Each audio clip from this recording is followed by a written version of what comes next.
నమస్కారం BRS senior నేత ఈదెల చెన్నై గారు లైన్ లో ఉన్నారు. నమస్కారం సార్. మీరు ఇప్పుడు 4 నెలల క్రితం పెద్దాపూర్ గురుకుల పాఠశాలలో 2 విద్యార్థులు బలైపోయారు పాము కాటుకి. అట్లాగే ఒక విద్యార్థి పాము కాటుకి బలైపోతే మరో విద్యార్థి ఎవరైతే ఉన్నారో ఆ విద్యార్థి పూర్తిగా సిబ్బంది ఎవరైతే ఉన్నారో వాళ్ళు వేధింపులు భరించలేక ఆ విద్యార్థి కూడా చనిపోయారు.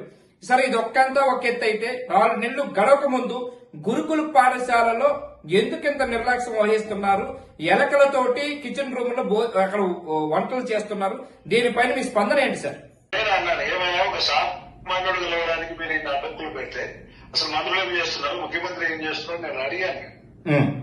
సార్ అదేదో మీరు మెసేజ్ పెట్టండి మినిస్టర్ కంటారు. ఒక మినిస్టర్ కి అంటే ఒక సమస్య పరిష్కారం కోసం పోయిన మినిస్టర్ కి మేము మెసేజ్లు పెట్టి దీన్ని తప్పు సార్ అని అనగలమా?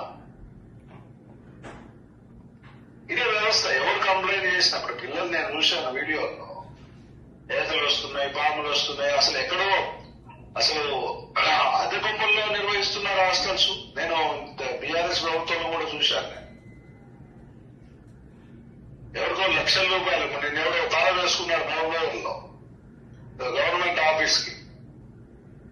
ఏం సార్ గవర్నమెంట్ రెవెన్యూ ఆఫీస్ కి తాళం వేసు నేను కిరాయికి ఇచ్చినాను, అద్దెకి ఇచ్చాను, నా కట్టట్లేదు, 4 లక్షల బకాయి ఉంది, ఆఫీసర్లు అడిగితే ఇల్లు అదుగానే ఎంపీడీఓ అంటున్నాడు, తాళం వేసుకున్నాను. అంటే మీరు అద్దెలు చెల్లి ప్రైవేటు ఇల్లు కూడా మీరు తీసుకున్న ఆఫీసుల కోసం అద్దె చెల్లించే పరిస్థితి. అనేక సంక్షేమ పథకాలు పెడుతున్నారు, ఎవరెవరికో ఊరటి ఇస్తున్నారు, సరైన సప్లై లేదు, ఏమీ లేదు అసలు వాస్తవం. Thank you sir, thank you. మళ్ళీ నేను మీకు ఫోన్ లైన్ లోకి వస్తాను. ఇదంతా డాంబాచారము. అసలు మనం తెలియంది కాదు. ఇవాళ పాలకులు వీళ్ళేదో ప్రజలు భ్రమపడుతున్నారు, వీళ్ళేదో చేస్తారు, వాళ్ళు ఏమి చేయరు, వాస్తవం చెప్తున్నారు. అందుకని ప్రజలు భ్రమలు వీడాలి.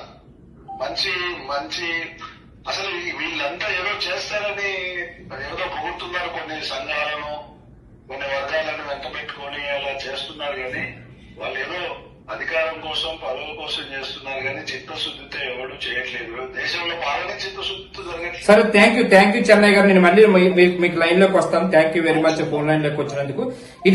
ఇది ఈ రోజు తెలంగాణ ప్రభుత్వం పూర్తిగా వాళ్ళు స్పెషల్ ఫ్లైట్ లో తిరుగుతున్నటువంటి ముఖ్యమంత్రిగా ఉన్నటువంటి రేవంత్ రెడ్డి స్పెషల్ ఫ్లైట్ లో 28 సార్లు తిరిగి ఉన్నారు.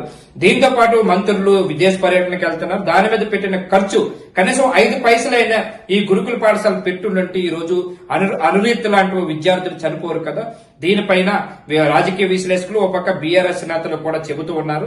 రాజకీయ హత్య కింద తెలంగాణ ప్రభుత్వం పైన పూర్తిగా ఒక కేసు నమోదు చేయాలని డిమాండ్ చేస్తున్నారు. ఇది thank you very much phone line లోకి వచ్చినందుకు రాజకీయ విశ్లేషకులుగా బండారు రామ్మోహన్ రావు గారికి, అలాగే బీఆర్ఎస్ నేత సీనియర్ నేత ఈదెల చెన్నై గారికి థ్యాంక్ యూ వెరీ మచ్ అండి.